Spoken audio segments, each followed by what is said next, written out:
Hello everyone, myself Siddharth Sharma, your assistant teacher. So today we will be starting the first chapter of class 8, that is where, when and how, that is your history.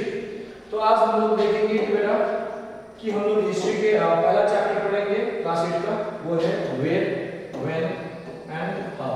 Where मतलब कहाँ, when कब और how कैसे. Is that clear? So as you all have studied history in your previous classes also, आप लोग ने previous classes में आपने हिस्ट्री पढ़ाई किया है. तो जैसे कि आप लोगों ने देखा है कि बेटा जैसे कि क्लास 6 में जो हिस्ट्री था उसमें भी first chapter where when and how था. क्लास 7 में भी देखा तुम लोग ने where when and how, and class 8 में भी तुम लोग यही देख रहे हो. But where when and how जो क्लास 6 में आप लोगों ने देखा वो it was where when and how class 6 में आप लोगों ने देखा है. क्या देखो वेयर व्हेन एंड हाउ जो आप लोगों ने क्लास 6 में देखा है, क्लास 6 में आप लोगों ने जो देखा है दैट इज एंशिएंट, जो कि आप लोगों को पता होगा स्टोन एज से शुरू हुआ है. क्लास 7 मिडिवियल एंड जो आप लोग क्लास 8 में जो ये चैप्टर जो बुक ये पढ़ रहे हो ये मॉडर्न इंडिया का बिलोंग करता है या deals with the modern history. ये किससे डील करता है? आप लोग का मॉडर्न हिस्ट्री से डील करता है. ठीक है. So modern history से डील करते हुए लोग सीरीज है वास्को दा गामा, ये थोड़ा सा सेलर्स या फिर sea discoveries, you learn various things in class 8. तो हम क्लास 8 में जो देखेंगे एज अ मॉडर्न पर्सपेक्टिव से देखेंगे, एक मॉडर्न पर्सपेक्टिव से देखेंगे हमारे इंडिया में जैसे कि मॉडर्न हिस्ट्री कब से शुरू हुई और ये कहां तक जाती है. So you can say we will learn towards the we will study this class 8 history till the independence of our India, and after independence what happened to our country. So what kind of system was introduced. So in this chapter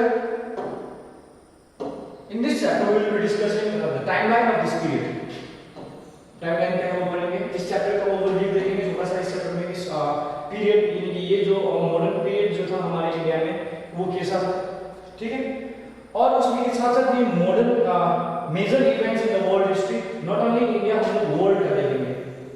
and ये world ने क्या किया, what effect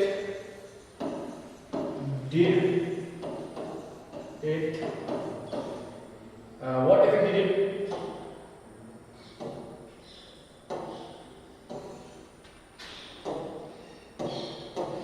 it have on Indian history.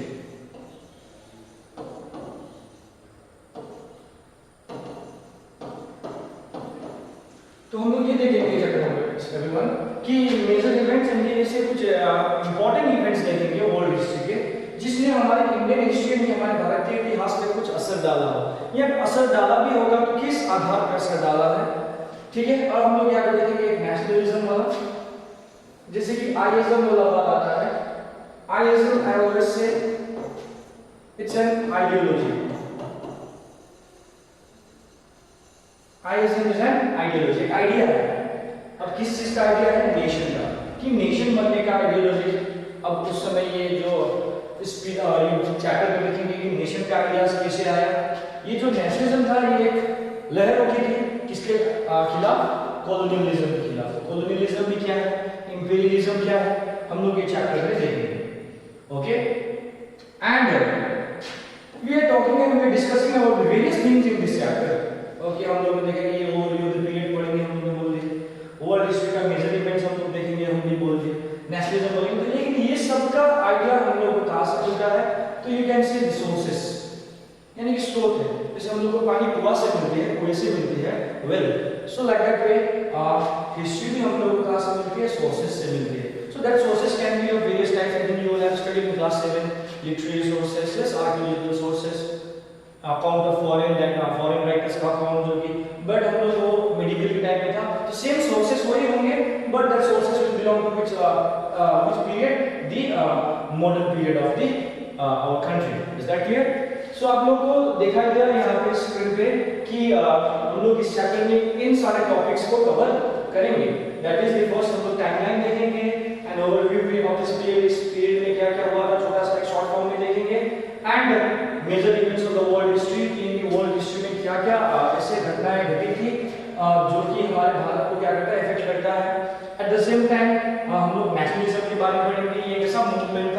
जो कि anti colonial movement बोल सकते हो।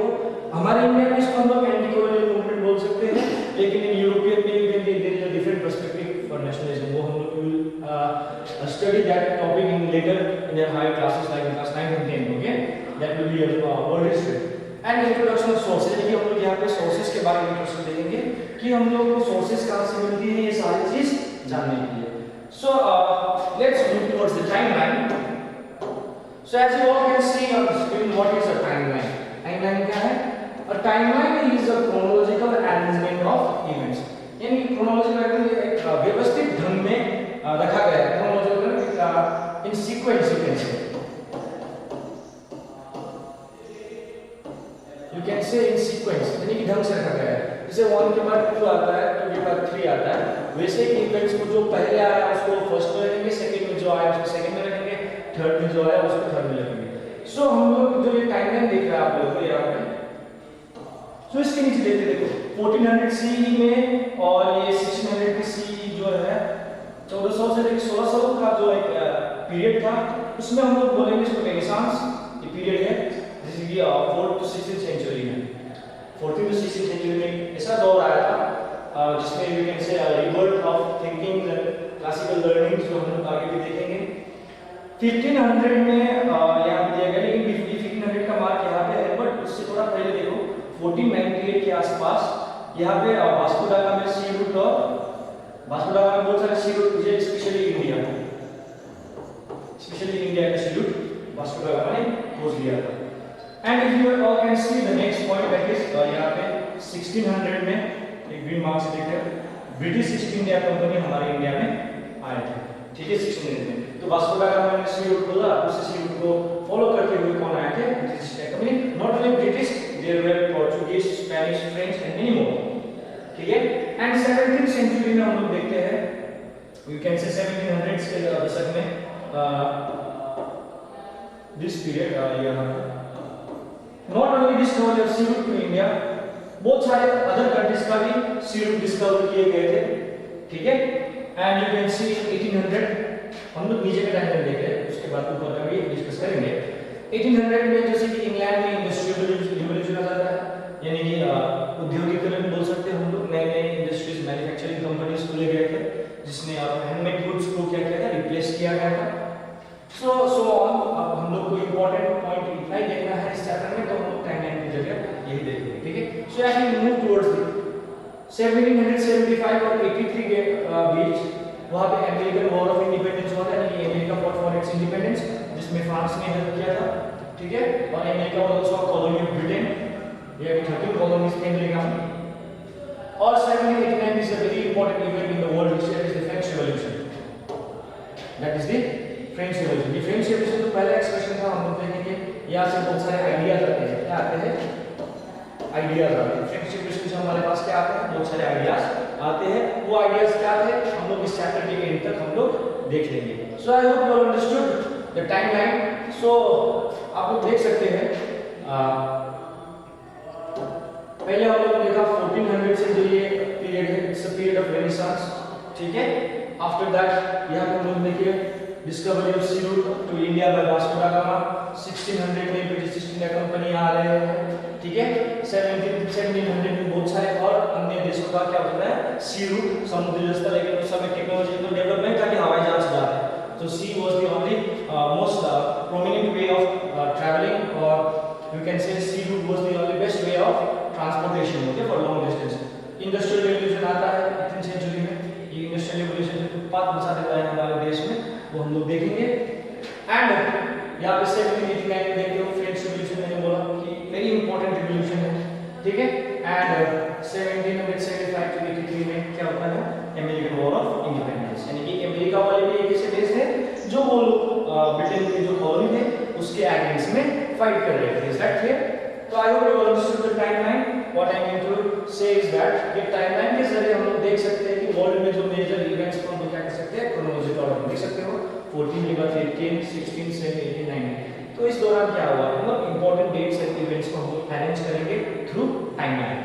So I hope you understood what is timeline and what can be shown in timeline. What can be shown on a timeline is that कि हम लोग बहुत सारे इवेंट्स को अरेंज फॉर्म में दिखा सकते हैं। So let's move towards the chapter. तो हम लोग देखिए टाइम लाइन पढ़ लिए. Now let's have the overview of this period. Okay. तो हम ये चैप्टर में क्या देखेंगे everyone? कि we will see in this chapter हम लोग देखेंगे we will study about the changes that took place in India from 18th century onward. 18वीं शताब्दी के बाद 18th century तक हमारे इंडिया में 18th century में मार्क दिस 18th century के onwards हमारे देश में क्या-क्या हुआ है, ठीक है, इस चैप्टर में you can see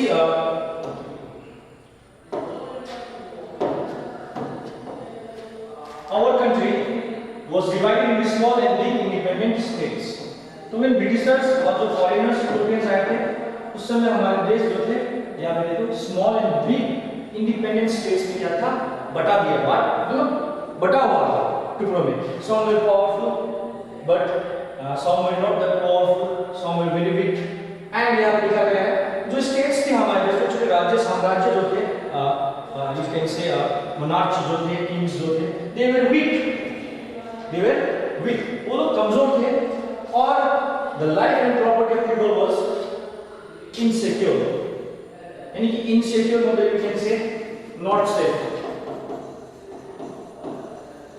Insecure मतलब not safe. यानी कि हमारे देश में साम्राज्य थे, राजा थे और इस दौरान मुगल एम्पायर का कमजोर पड़ जाता है, तो देखते जाओगे आगे. तो जो प्रॉपर्टी था हमारे देश में लोगों का और साथ साथ लाइफ जो इंसानों का जीवन था और पीपल का जो लाइफ था वो एक इनसिक्योर था, वो लोग प्रोटेक्टेड फील नहीं कर सकते थे, ठीक है. They felt that they were not protected. और हम लोग हिस्टोरियन से बोलते हैं कि उस समय हमारे इंडिया जो थे स्मॉलर फ्रैगमेंट्स में था, जो कि they were not that much strong. Okay, बहुत सारे इंडिपेंडेंट स्टेट्स जो थे और हमारे देश में ही छोटे-छोटे यू कैन से मराठास थे, यू कैन से निजाम्स ऑफ हैदराबाद थे, नवाब्स थे, ठीक है, सिख्स थे, मुगल्स तो पहले से थे. तो ये लोग आपस में ही क्या करते थे, they were fighting with each other for territorial expansion.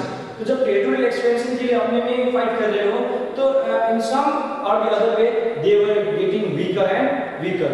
If you fight a war you will lose your army, you lose your resources, you lose money, everything. तो at the time जब ब्रिटिशर्स और Europeans आए थे हमारे देश अपने में लड़ रहे थे पावर के लिए और एक प्रकार से वीक भी हो चुका था. Is that clear?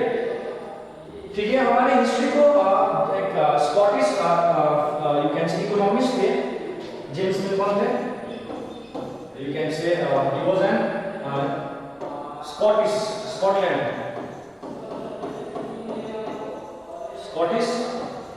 Eco Scottish economist थे जिन्होंने हमारे इंडियन हिस्ट्री को क्लासिफाई किया या डिवाइडेड और classified Indian history to 3 different periods. 3 भागों में बांट दिया हमारी इंडियन हिस्ट्री को.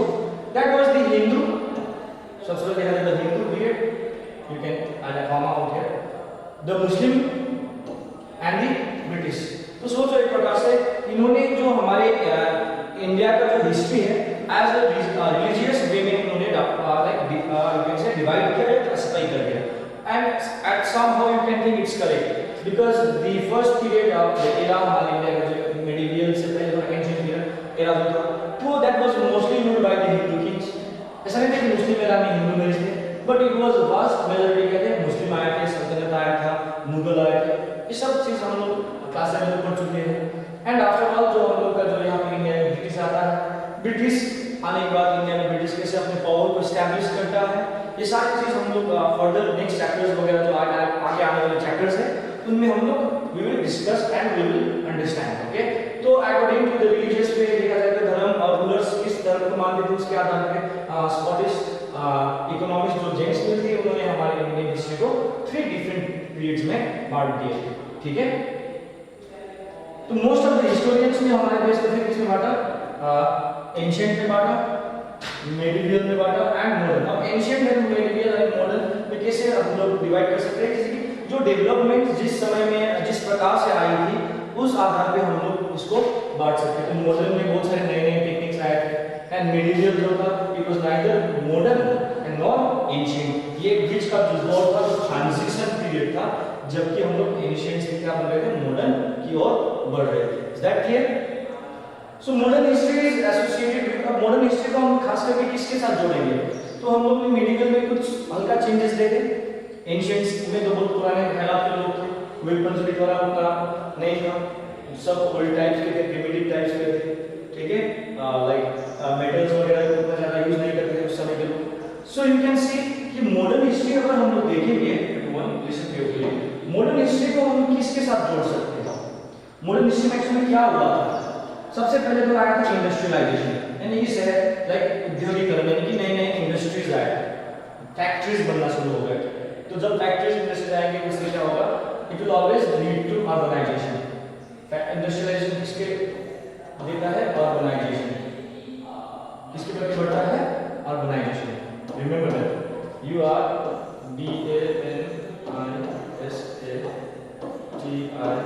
Urbanisation, okay. सो ऑर्गेनाइजेशन के साथ साथ हम लोग ये भी देखेंगे रिफॉर्मेशन, जो हमारे सिस्टम्स थे सोसाइटी में, वो सारे सिस्टम्स में क्या आए थे? चेंजेस आए। इसको रिफॉर्मेशन को हम लोग एक प्रकार से चेंज भी बोलते हैं, चेंज लाना, कुछ सुधार लाना, ठीक है। Exploration, to search new things, discoveries करना, you can simply say discovery, okay. तो सिंपल वे में सर्च न्यू थिंग्स। नेशनलिज्म, एक देश की भावना, अब कॉलोनियलिज्म में है, हम लोग को ब्रिटिशर्स दबा के रखे हैं, तो हम लोग को अब एक देश चाहिए, अपना देश, आजाद देश चाहिए। ऑर्गेनाइजेशन तो मैंने बोल दिया है कि इंडस्ट्रियलाइजेशन आया, ऑर्गेनाइजेशन आया। तो कॉलोनियलिज्म भी हम लोग इस पीरियड में देखते मिलते हैं कि बड़े बड़े पावरफुल कंट्रीज ने किस तरीके से छोटे छोटे देशों को क्या किया है? लूटा है, और यू कैन से अपने फायदे के लिए क्या किया है? कैप्चर किया है, ठीक है। So I hope you understood the overview of this chapter कि हमारे इंडियन हिस्ट्री के साथ क्या क्या जोड़ा जा सकता है, और इन सम और the other way world history के साथ हम लोग जोड़ सकते हैं इसको, ठीक है। तो उस समय जब हमारे इंडिया में जब तुम लोग ने ओवरव्यू देखा यहाँ पे कि यहाँ पे चैप्टर में देख सकते हो कि ये चैप्टर में कैसे चेंजेस आए 18वीं सेंचुरी के बाद, हमारे सिचुएशन कैसा था, पॉलिटिकल सिचुएशन कैसा था, ठीक है। लोग अपने आप को सेफ नहीं समझ रहे थे। जेम्स मिल ने हमारे हिस्ट्री को किस तरीके से बांटा, और बहुत सारे अदर हिस्टोरियंस ने कैसे बांटा, एंशिएंट, मेडिवल एंड मॉडर्न में। और मॉडर्न हिस्ट्री किस किस के साथ जुड़ा हुआ है, और हिस्ट्री के साथ हम लोग क्या क्या नए डेवलपमेंट जोड़ सकते हैं, ये सब हम लोग देखेंगे, ठीक है। So now we will move towards the forward, that is the major events of the world history. So now we will discuss what will be major events, incidents और घटना, जो तुम लोग हिंदी में बोलो, जो कि वर्ल्ड हिस्ट्री यानी कि वर्ल्ड में हो गए थे, अपार्ट फ्रॉम इंडिया। इंडिया को छोड़ के अन्य देशों में उस समय क्या होता? हमारे देश में देखिए कि किंगडम्स में फाइटिंग विद ईच अदर, मैंने बोल दिया कि वीक थे, स्ट्रगल कर रहे थे पावर के लिए। तो देखिए कि ना वर्ल्ड में क्या चल रहा है। तो उससे पहले हम लोग देखेंगे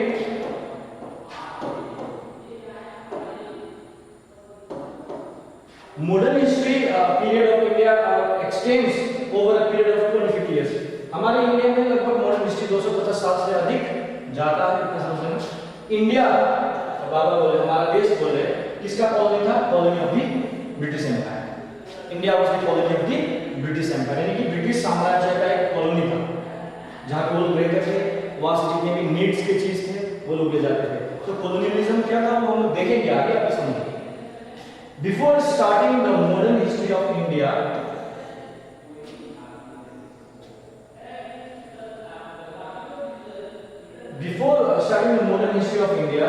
briefly focus over the changes that took place in the world. So before we start the modern history of India, हम लोग modern history of India को शुरू करने से पहले हम लोग briefly एक प्रकार से कहा देखेंगे, changes देखेंगे जो कि वर्ल्ड में हो रही थी और उसने हमारे देश को कैसे अफेक्ट किया। तो ये मैंने पहले भी बोल चुका हूँ, जैसे कि major events of the world history, यानी कि वर्ल्ड हिस्ट्री में कैसे क्या घटनाएं घटी थी जिससे हमारे देश को क्या हुआ, इफेक्ट पड़ा, या नॉट ओनली इफेक्ट, काफी ट्रेमेंडसली, मतलब यू कैन से ह्यूज यानी बड़ा असर पड़ा, ठीक है। तो देखते हैं कि क्या इफेक्ट पड़ा, लेकिन क्या इफेक्ट पड़ा उससे पहले हम लोग ये देखना जरूरी है कि क्या क्या ऐसे इवेंट्स हुए थे वर्ल्ड में। सबसे पहला इवेंट जो है renaissance. So this is a very important topic, okay.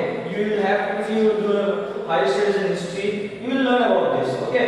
So what was Renaissance? Renaissance एक फ्रेंच वर्ड है जिसका मतलब होता है रीबर्थ। अब यहाँ पे रीबर्थ मतलब पुनर्जन्म। पुनर्जन्म तो इंसानों का तो नहीं होगा, ऐसे सुनने को मिलता है, इट्स ट्रू और false, we can not say that. But rebirth यहाँ पे किसका होगा? यहाँ पे रीबर्थ आइडियाज का होगा, ठीक है। Don't talk about human beings, हम लोग यहाँ पे ह्यूमन बीइंग्स के बारे में रीबर्थ नहीं बोल रहे, हम लोग रीबर्थ बोल रहे हैं यहाँ पे ऐसे आइडियाज का जो क्या हो चुके थे, पहले से थे सोसाइटी में, बट एक समय ऐसा था कि उसको दबाया गया था, फिर से दोबारा वो क्या कर रहा है, उभर के या इमर्ज होके आ रहा है। Is that clear? सो ये जो रीबर्थ जो बोला जाता है, ये किस चीज का रीबर्थ हुआ था? मैंने बोला था आइडियाज का। सो अब आइडियाज मतलब ये कल्चरल मूवमेंट जातीय लोगों का, जहाँ पे रिवाइवल ऑफ क्लासिकल लर्निंग। अब लोग क्या करने लगे, अंधविश्वास वगैरह से हट के नए नए जो लर्निंग सिस्टम्स था उसमें मतलब एकदम नए नए चेंजेस लाने शुरू कर दिए। आर्ट में भी चेंज कर दिए, कलाकृति में भी बदलाव लाना शुरू कर दिए, आर्किटेक्चर्स में भी चेंज आने लगे। और ये जो है 14th से 16th सेंचुरीज के बीच में आया था। तो मैंने बता दिया था रेनेसांस के बारे में टाइम में भी। तो ये कहां से शुरू हुई थी? It started in Italy. अब तुम लोग सोच रहे हो ये आइडियाज जो है अब क्यों आया, अब इसका आना जरूरी क्यों है?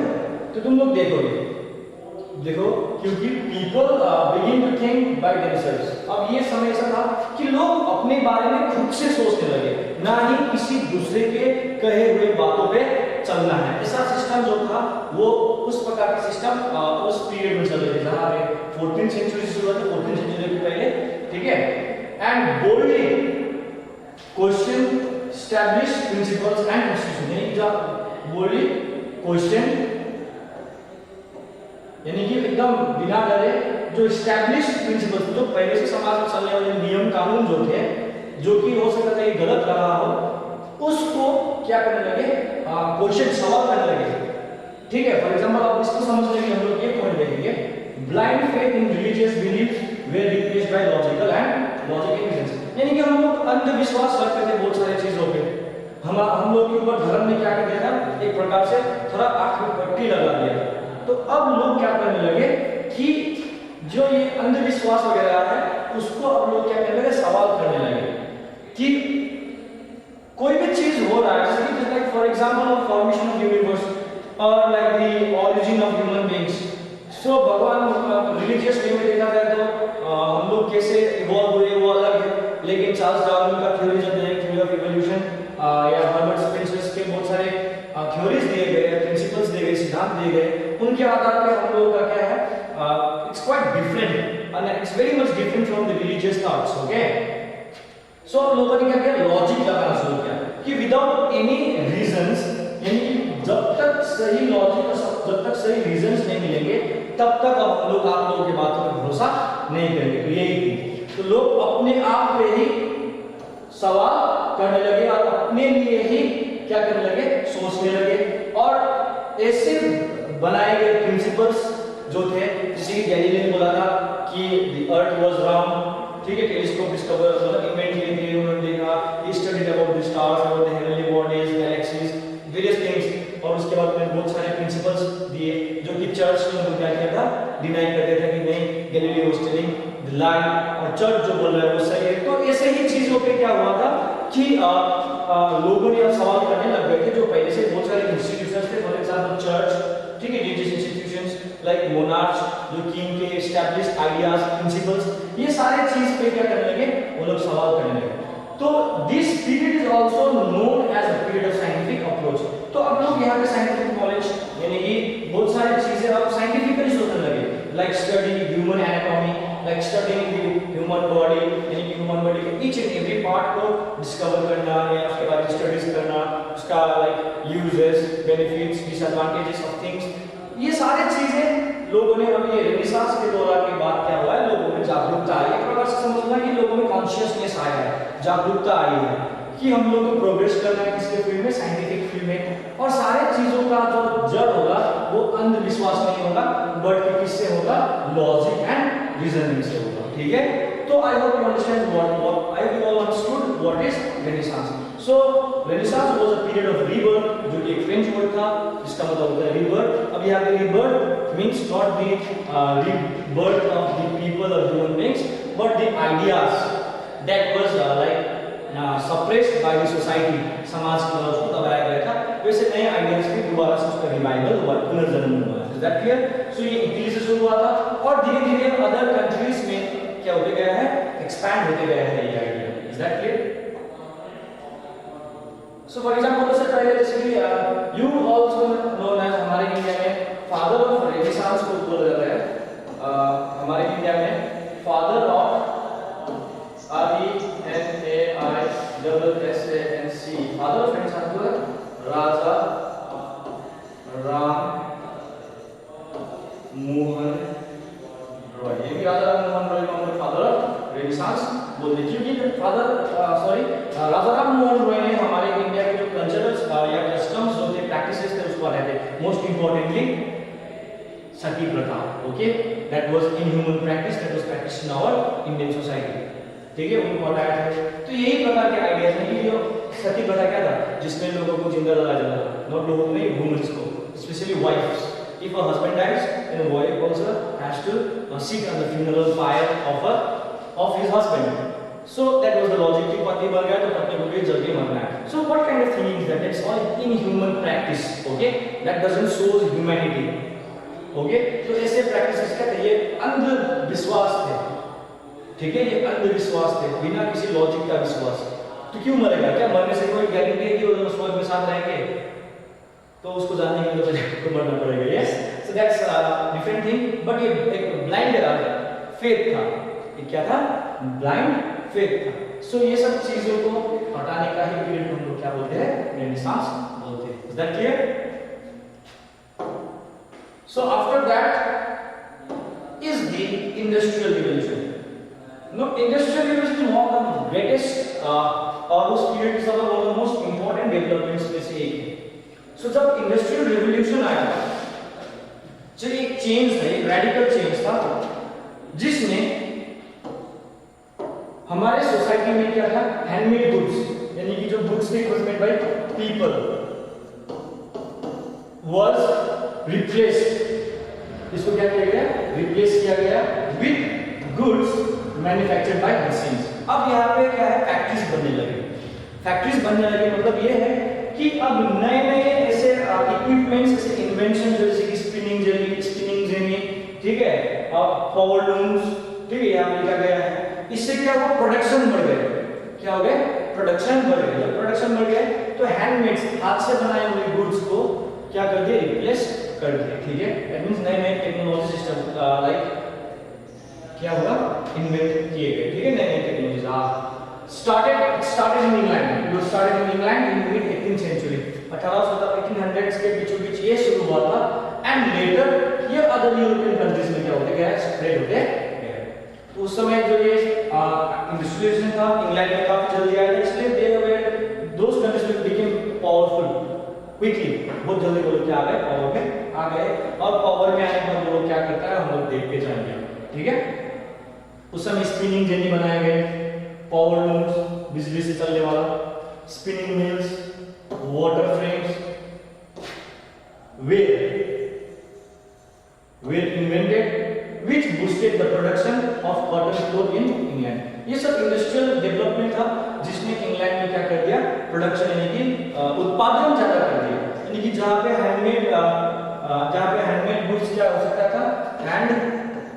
मतलब हैंडमेड मान लेना, हैंडमेड गुड्स जो थे, हैंडमेड गुड्स से क्या होता है? जैसे कि 100 प्रोडक्ट्स बना सकते हैं फॉर एग्जांपल इन 24 आवर्स में, तो 124 आवर्स, जैसे कि हो सकता है कि ये जिसने जैसे कि नए इन्वेंशंस ने क्या किए, मैन्युफैक्चरिंग इंडस्ट्रीज ने क्या किए, जैसे कि 100 प्रोडक्ट्स को खरीदने में किए 100 पावर इन 1 आवर, तो हो सकता है इतना तेजी हो गया।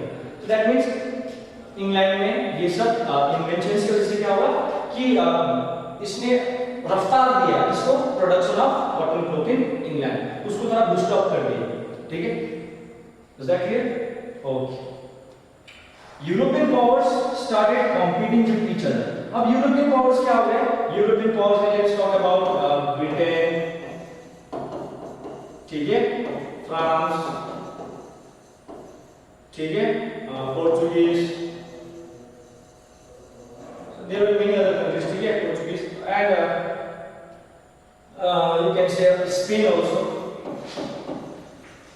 सारे कंट्रीज क्या हो गए, अपने आप में क्या कर रहे हैं, कंपीट करने लगे, किसके लिए, पावर के लिए, that who will become the most powerful. और जब पावर दिखाने के लिए चक्कर में पड़े, तो पावर दिखाने के लिए वो लोग ने अपना टेरिटरी को क्या कर दिया, एक्सपैंड करने की कोशिश किया। अब अपने आसपास की एरिया के नहीं, ओवरसीज, यानी कि अपने से 7 समुद्र पार दूर जो है देशों में क्या करने लगा, वो लोग कैप्चर करना शुरू कर दिए। That clear? तो नए नए कॉलोनीज, दूसरे दूसरे जगह, नए नए कंट्रीज, नए नए लैंड्स को क्या करते हैं, वो लोग कवर कर दिए। किसके लिए, रॉ मटेरियल्स। अब फिर रॉ मटेरियल्स क्यों, क्योंकि वो लोग में क्या आ गया था, इंडस्ट्रियल रेवोल्यूशन आ गया था। For example if I'm running a factory, मैं एक जूते का फैक्ट्री चला रहा हूं फॉर एग्जांपल, मुझे रॉ मटेरियल चाहिए जूते के लिए, वो क्या है, आई नीड लेदर। अब लेदर मुझे चाहिए, ठीक है, तो मैं कहीं ना कहीं से उसको पूरा करूंगा, ठीक है। अगर मुझे लेदर ही नहीं मिला तो जूता का फैक्ट्री चलेगा ही नहीं। तो इंग्लैंड में जैसे कि इंडस्ट्रियल रिवोल्यूशन आए, तो लेकिन इंडस्ट्रीज को चलने के लिए क्या चाहिए, रॉ मटेरियल्स चाहिए। क्या चाहिए, raw materials. Without raw materials industries नहीं चलेंगे। तो ये जो यूरोपियन कंट्रीज थे, रॉ मटेरियल्स के लिए, जो छोटे छोटे अंडर डेवलप्ड कंट्रीज थे उस समय भी बहुत पिछड़ गए थे, ये लोग के पास क्या आ गया था, इंडस्ट्रियल रिवोल्यूशन आ गया था, इस वजह से वो लोग काफी आगे निकल गए थे, ठीक है। तो इसलिए अब क्या हो गए, वो लोग ने क्या किया, दूसरे कॉलोनीज को अटैक करना शुरू किया, कैप्चर करना शुरू किया। उसके बाद वहां से क्या ले जाना शुरू किया, रॉ मटेरियल्स ले जाना शुरू कर दिए। और साथ रॉ मटेरियल्स को ले लिए, रॉ मटेरियल्स लेने के बाद वो लोग ने अपने देश में प्रोडक्ट्स बनाना शुरू किए। और जो प्रोडक्ट्स ज्यादा भी हो रहे थे, सरप्लस में बन रहे थे, उसके लिए मार्केट भी चाहिए, तो मार्केट भी उसी कॉलोनी में आके बेचते। फॉर एग्जांपल देखो, ये एग्जांपल समझा रहा हूं कि हमारे इंडिया को ब्रिटिश ने कॉलोनी बनाया, यानी कि ब्रिटिश ने कैप्चर कर लिया। पहले तो ट्रेडर्स के रूप में आए थे, मर्चेंट्स के रूप में आए थे, उसके बाद वो लोग ने हमारे इंडिया में बहुत सारे टेरिटोरियल एक्सपेंशन करता है, और यहाँ से सारा रॉ मटेरियल्स क्या करता है, अंग्रेज को यानी कि इंग्लैंड में भेज देता है। और इंग्लैंड से क्या होता है, दोबारा से हमारे देश में मतलब उगा हुआ कॉटन कहा जा रहा है, इंग्लैंड से कपड़ा बन के हमारे देश में वो लोग बेच रहे हैं। एक प्रकार से ये हमारे देश में भी बन गया, मार्केट भी बन गया, बेचने का जगह भी बन गया। So this were the events that happened in industrial revolution, and these were the changes that was brought because of industrial revolution. तो फिर हम सोच रहे हैं कि आप लोग बोले, सर बोल रहे हैं इतना सारा चीज, अब इसने इंडिया के ऊपर क्या असर किया, देखते हैं। So the period of Renaissance जो था, and industrial revolution led to age of discovery of new seeds. अब नए नए टेक्निक्स आ गए थे, लोग एक्सप्लोर करना शुरू कर देते। जब एक्सप्लोर कर रहे थे तो वो लोग ने क्या किया कि अब नए नए जगह शुरू करें, तो इसी का सीधा काम बन जाता है इंडिया। जब इंडिया आ जाता है तो ये इंडस्ट्रियल रेवोल्यूशन ने क्या बोला कि रॉ मटेरियल्स का सप्लाई करना, और इंडिया धीरे धीरे करके क्या हो गया, कॉलोनी बन गया। तो बार्थोलोमेव डियाज जो कि sailed to the southern cape of Africa and named Cape of Good Hope. So somewhat like Africa is like this. Okay, I am not that sure. Okay, you can see I am not, मेरे drawing को just मत करना, ठीक है, but I am just trying, ठीक है, somewhat like Africa तुम्हारा somewhat like this, okay, somewhat okay if I am not mistaken ऐसा ही कुछ है। तो ये जो साउदर्न पार्ट जो है, जो देख सकते हैं आप लोग देख सकते हो, जो ये साउदर्न पार्ट जो है, ये ब्लैक कलर से मैंने किया है, इसको केप ऑफ गुड होप बोलते हैं। क्या बोलते हैं, जबकि केप टाउन भी है अफ्रीका में, ठीक है, तो केप ऑफ गुड होप भी बोलते हैं। सॉरी, यहाँ पे केप टाउन नहीं, Cape of Good Hope, Cape of Good Hope. तो ये केप ऑफ गुड होप किसने नाम दिया था, बार्थोलोमेव डियाज, जो कि साउथ अफ्रीका में सील करके गए। यानी कि इस दौरान में बहुत सारे ऐसे नए नए सी रूट डिस्कवर किए थे। और क्रिस्टोफर कोलंबस ने क्या किया, वेस्ट इंडीज खोज निकाला 1492, ठीक है। एंड वास्को दा गामा जो थे वो पोर्चुगीज सेलर थे, जिन्होंने क्या किया, discover the sea route to India. अब जब इन्होंने sea route to India discover कर दिए तो वो रास्ते से यूरोपियन ट्रेडर्स हमारे देश में आने लगे। जब आने लगे, अब हमारे देश में क्या असर पड़ा कि हमारा देश क्या बन गया, कॉलोनी बन गया। That was the effect of this all the changes, ठीक है। जेम्स कुक खाना पकाने वाला कुक नहीं है, लाइक एलिस्टर कुक क्रिकेटर भी है, तो जेम्स कुक ने एकदम successfully Pacific ocean, New Zealand and Australia को क्या किया, मैपिंग किया, उसका सही ढंग से एक्यूरेट मैपिंग कर दिया। तो ये डिस्कवरीज ने क्या किया, सिंपल सी बात है, ये डिस्कवरीज ने क्या किया, जितने भी यूरोपियंस थे वो लोग नए नए चीज के खोज में निकले, तो नए नए चीज के खोज में वो लोग ने क्या किया, एक्सपैंड किया, अपना संबंध बढ़ाया, यानी कि ट्रेड, यानी कि व्यापार का संबंध अब अन्य देशों के विश्व के अन्य देशों से, यानी कि रेस्ट ऑफ द वर्ल्ड से क्या किया, कनेक्ट किया। तो उसी के तहत हमारे देश में क्या इफेक्ट पड़ा, the English east India company established it's outpost in many countries and India one was the India.